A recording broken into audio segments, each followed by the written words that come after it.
Hi friends, welcome to Venky Telugu traveller channel. ఈరోజైతే మనం మన ఛానల్లో 34వ శివాలయానికి వెళ్ళిపోతున్నాము. ఈ ఆలయంలో ప్రత్యేకత ఏమిటంటే ఈ ఆలయంలో ఉన్న శివలింగాన్ని ఆ పరమశివుడే ప్రతిష్ఠించారని చెప్తున్నారు. ఈ ఆలయం తమిళనాడు రాష్ట్రంలో ఉన్న అతిపెద్ద శివాలయాల్లో ఈ ఆలయం కూడా ఒకటి. ఇంకా ఎన్నో ఆసక్తికరమైన విషయాలు ఈ శివాలయంలో దాగి ఉన్నాయి. ఇంకా లేట్ ఎందుకు ఫ్రెండ్స్, ఈ శివాలయం పేరేమిటి, ఈ శివాలయం ఎక్కడుంది, ఈ శివాలయానికి మన తెలుగు రాష్ట్రాల నుంచి ఎలా వెళ్ళాలి, ఈ శివాలయానికి వెళ్ళినప్పుడు మనం ఎక్కడ ఉండాలి, ఈ శివాలయం యొక్క స్థల పురాణం ఏమిటో ఈరోజు తెలుసుకుందాం. ఈ ఆలయం పేరు మహాలింగేశ్వర ఆలయం. ఈ ఆలయం మన భారతదేశంలోని తమిళనాడు రాష్ట్రంలో ఉన్న తంజావూరు జిల్లాలో తిరువిడై మరుదూర్ అనే ఊరిలో ఉన్నది. ఇప్పుడు ఈ ఆలయానికి మన తెలుగు రాష్ట్రాల నుంచి ఎలా వెళ్ళాలో చూద్దాం. ఈ ఆలయానికి దగ్గరగా ఉన్న రైల్వే స్టేషన్ కుంభకోణం రైల్వే స్టేషన్. ఈ రైల్వే స్టేషన్కి మన తెలుగు రాష్ట్రాల నుంచి డైరెక్ట్గా ట్రైన్స్ అయితే వీక్లీ మాత్రమే ఉన్నాయి. అంటే మంగళవారం శనివారం మాత్రమే. అందుకని మన తెలుగు రాష్ట్రాల నుంచి వచ్చేవారు ముందుగా చెన్నై ఎగ్మోర్ చేరుకొని అక్కడి నుంచి కుంభకోణం చేరుకోవచ్చు. నేనైతే మన నెల్లూరు నుంచి ఇప్పుడు బయలుదేరుతున్నాను. నెల్లూరు నుంచి ప్రతి శుక్రవారం సాయంత్రం 5 గంటలకు తిరుచిరాపల్లి వెళ్ళే ట్రైన్ ఒకటి ఉన్నది. ఈ ట్రైన్లో చెన్నై ఎగ్మోర్ చేరుకొని అక్కడి నుంచి కుంభకోణం రైల్వే స్టేషన్ చేరుకున్నాను. ఇదే కుంభకోణం రైల్వే స్టేషన్. ఈ రైల్వే స్టేషన్ నుంచి బయటికి వచ్చేటప్పుడు ఇలా బోర్డు ఒకటి కనిపిస్తుంది. ఈ కుంభకోణం చుట్టూ నవగ్రహ ఆలయాలు ఎక్కడ ఉన్నాయి అని ఈ మ్యాప్లో ఉంటుంది. కుదిరితే మీ ఫోన్లో ఒక ఫోటో అయితే తీసుకోండి. ఇప్పుడు మనం ఎక్కడ ఉండాలో చూద్దాం. మహాలింగేశ్వర ఆలయం దగ్గర అయితే రూమ్స్ చిక్కడం చాలా కష్టం. అందుకని మనం కుంభకోణంలోనే రూమ్ తీసుకోవాలి. అది కూడా రైల్వే స్టేషన్ దగ్గర కానీ బస్టాండ్ దగ్గర కానీ తీసుకుంటే చాలా బాగుంటుంది. అందుకని నేను కుంభకోణం బస్టాండ్ దగ్గర రూమ్ తీసుకున్నాను.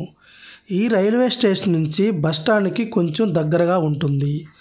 మీరు ఆటోలో కానీ నడుచుకుంటా కానీ వెళ్ళవచ్చును. ఇదే బస్టాండు. ఈ బస్టాండ్కి ఎదురుగా రూమ్స్ చాలా ఉన్నాయి.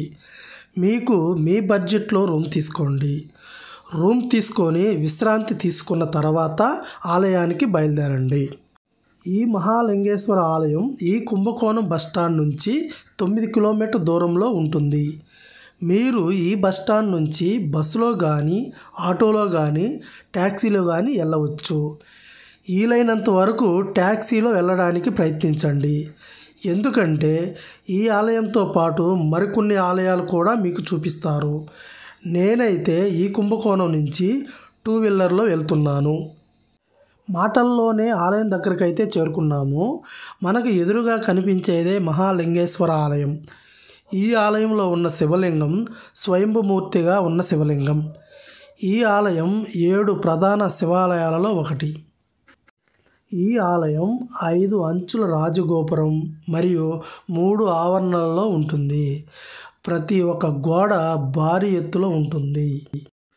ఈ ఆలయం లోపలికి వెళ్ళే ముందు మనకి కుడివైపున అయితే ఒక పెద్ద కోనేరు ఒకటి కనిపిస్తూ ఉంటుంది. ఎదురుగా కనిపించే ఈ కోనేరే. ఈ కోనేరు చాలా పెద్ద కోనేరు. ఈ కోనేరును చూస్తూ ఉంటే మన మనసు చలించిపోతూ ఉంటుంది. నేను ఇప్పుడు వరకు చూసిన ఆలయాల కోనేరుల కల్లా ఈ ఆలయం కోనేరు చాలా పెద్దగా ఉంటుంది. ఇంకా లేట్ ఎందుకు ఫ్రెండ్స్, ఆలయం చూస్తూ ఆలయం యొక్క గొప్పతనం, ఆలయం యొక్క స్థల పురాణం ఏమిటో ఒకసారి తెలుసుకుందాం పదండి. ఇదే ఎంట్రన్స్. ఈ ఆలయం లోపలికి వెళ్ళడానికైతే అసలు ఈ ఆలయం ఎంట్రన్స్ మామూలుగా ఉండదు ఫ్రెండ్స్.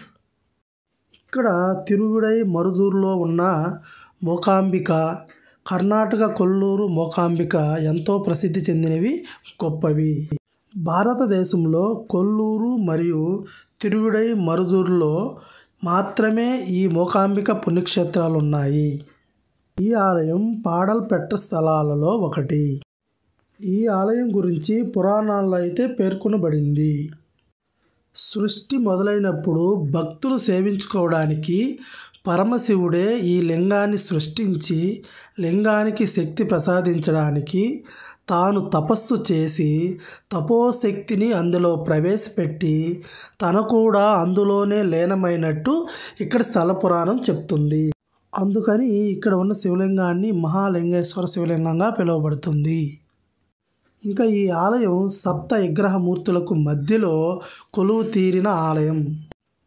అవి చిదంబరంలోని నటరాజస్వామి, తిరుచెంగులూరులోని చండికేశ్వరుడు, తిరువలంజురులోని వైటి వినాయకుడు, స్వామిమలైలో ఉన్న సుబ్రహ్మణ్య స్వామి, నవగ్రహాలలో ఉన్న సూర్యుడు మరియు దక్షిణామూర్తి. ఇంకా ఈ దేవాలయానికి చుట్టూ కూడా 4 దిక్కులలో 4 దేవాలయాలు అయితే ఉన్నాయి.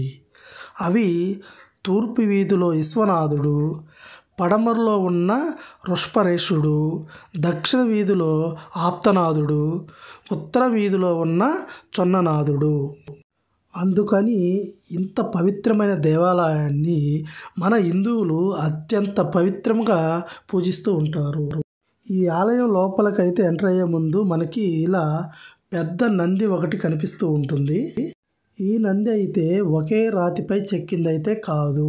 అందుకని ఈ నంది చాలా తక్కువ బరువు ఉంటుందని ఇక్కడ స్థల పురాణం చెప్తుంది. ఈ నందిని చూస్తుంటే నిజంగా నంది ఇక్కడ కూర్చొని ఉన్నట్టే ఉంటుంది మనకి. నేనైతే ఈ నంది దగ్గరే చాలాసేపు టైం స్పెండ్ చేశాను. చాలా బ్యూటిఫుల్గా అయితే ఉంటుంది.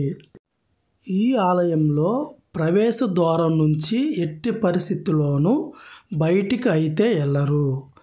ఒకవేళ వెళితే బ్రహ్మహత్య దోషం చుట్టుకుంటుందని ఇక్కడ స్థల పురాణం చెప్తుంది. ఇందుకు సంబంధించి ఒక స్థల పురాణం కూడా అయితే ఒకటి ఉన్నది. ఒకరోజు పాండ్యరాజు అడవికి వేటకి వెళ్తాడు. అటు తిరుగు వచ్చే సమయానికి చీకటి పడుతుంది. ఈ చీకట్లో పాండ్యరాజు యొక్క గుర్రం ఒక బ్రాహ్మణుడి మీదకి వెళ్ళి అతని చావుకి కారణమవుతుంది. దీనితో అతనికి బ్రహ్మహత్య దోషం చుట్టుకుంటుంది. శివభక్తుడైన ఈ పాండ్యరాజు శివుణ్ణి ప్రాధేయపడితే కలలో కనిపించి నువ్వు తిరువుడై మరుదూరులో ఉన్న శివాలయాన్ని దర్శించమని చెప్తాడు. అప్పుడు ఆ రాజు ఈ ఆలయానికి వచ్చి తూర్పు ద్వారం గుండా ఆలయంలోకి ప్రవేశిస్తాడు. అతను వెంటాడుతున్న బ్రహ్మహత్య దోషం వల్ల పవిత్రమైన ఈ శివాలయంలోకి వెళ్ళలేకపోతాడు. మళ్ళీ ఆ పాండ్యరాజు ఆ పరమేశ్వరుని ప్రార్థిస్తుండగా ఒక అసురవాణి వినిపిస్తూ ఉంటుంది. నువ్వు తూర్పు ద్వారం గుండా కాకుండా ఇంకో ద్వారం గుండా లోపలికి వెళ్ళమని వినిపిస్తుంటుంది. అందుకని అప్పటి నుంచి ఆ బ్రహ్మహత్య దోషం ఇప్పుడు కూడా ఉందని ఇక్కడ ప్రజలు నమ్ముతున్నారు. ఈ ఆలయానికి మధ్యార్జునం అని కూడా పేరు ఉన్నది. ఉత్తరాన ఉన్న శ్రీశైల మల్లికార్జునునికి, దక్షిణాన ఉన్న తిరుపుటై మరుదైకి మధ్యలో ఉన్నందున ఈ క్షేత్రం మధ్యార్జునం అని అంటారు. ఇక్కడ మహావిష్ణు ఆలయం కూడా ఉన్నది. వేల మండపం మరియు ప్రధాన వృక్షంగా మరత చెట్టుని ప్రతిష్ఠించారు. ఈ మరుదు చెట్టు క్రింద కృష్ణుడు మందిరం ఉన్నది. తదుపరి భైరవ ఆలయం, దాని పక్కనే సింహ విగ్రహ రూపంలో ఉన్న అందమైన దేవాలయం ఒకటి కూడా ఉన్నది. వీటితో పాటు సుబ్రహ్మణ్య స్వామి మరియు నవగ్రహ ఆలయాలు అయితే కూడా ఇక్కడ ఉన్నాయి.